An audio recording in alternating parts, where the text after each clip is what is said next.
This is ridiculous.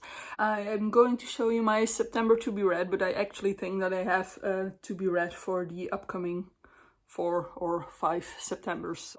Let's run through them and I'll explain to you why I feel that these books should be read in September, or why they give me a September feel. September is the first month that I consider to be fall, but the beginning of September is usually still very hot and quite summery.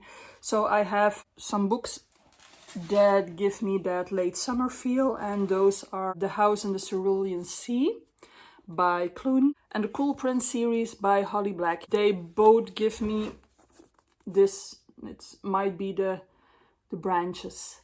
Might be the branches on the covers. Do you see the trees here and over here?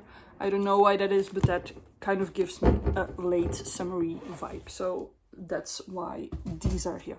And then the month slowly turns into autumn, or over here it usually does.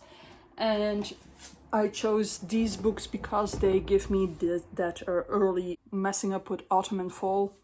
Do you call it autumn or do you call it fall? I'll try to stick with fall. The first one is Before the Coffee Gets Cold. Now, I think that everyone has read this one by now. It's written by Kawaguchi. And well, if I am the last one to read it, so be it. It is giving me those cozy vibes for the sweater weather when it's coming up. And next, also giving me some of autumn feel is... Did it again? Autumn.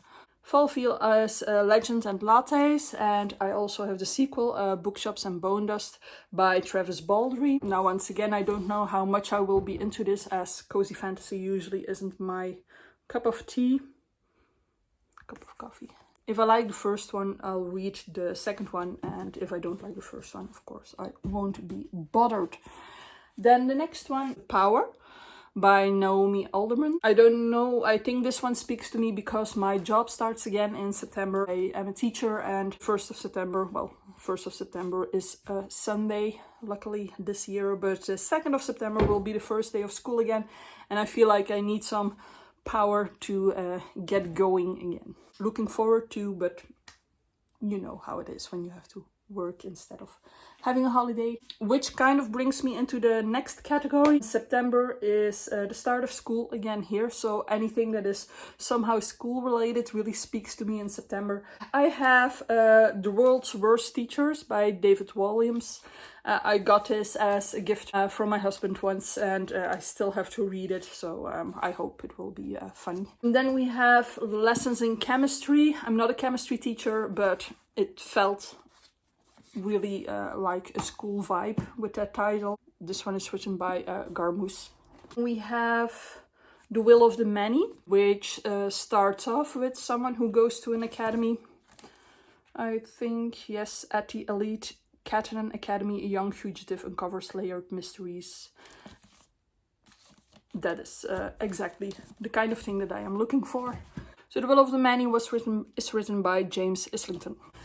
And next we have A Deadly Education trilogy, which I still have to read. These 3 books are also about a magic school. I have been wanting to read these for a long time, so I really do hope that I'll get there. These are written by Naomi Novik. Next we have this book, The Four, which I have heard nothing about, but I picked it up because of the cover, because it looked really pretty. And sometimes a girl just wants something that is pretty. The Four is written by Ellie Keel. And the last school-related book is Educated, which is a memoir by Tara Westover. And I have heard good things about this one from Lexi Nulinova. So expecting a lot from that one. The next category, if you will, are books that are about books or somehow book-related. Let me show you. I have Book Lovers by Emily Henry. I have The Lost Bookshop by Evie Woods. And then I have the first 2 books in a trilogy, because the third one still has to come out, by Mark Lawrence. And they are called The Book That Wouldn't Burn and The Book That Broke the World. My last category are detectives, or sort of like detectives. I have this book, which is about Arsène Lupin, who is a gentleman burglar. This was written by Maurice Leblanc. Then I have the Inheritance games. They are written by Jennifer Lynn Barnes, and this year I have read the Naturals, the 4 books and a novella in the Naturals series by Jennifer Lynn Barnes, and I truly like those, so I thought I would give the Inheritance games a try. Now I have heard that the first book is pretty good, and then the other ones kind of are not, so we'll see how I feel about the first one and if I will continue that series. And the last ones are the Truly Devious books. They are written by Maureen Johnson. I have heard good things about these. I think they are more young adults, but that might be easier for me as I actually have a lot of work to do in September, so I do not know how far I will get with reading, so I might get to these to get some easier or lighter reading.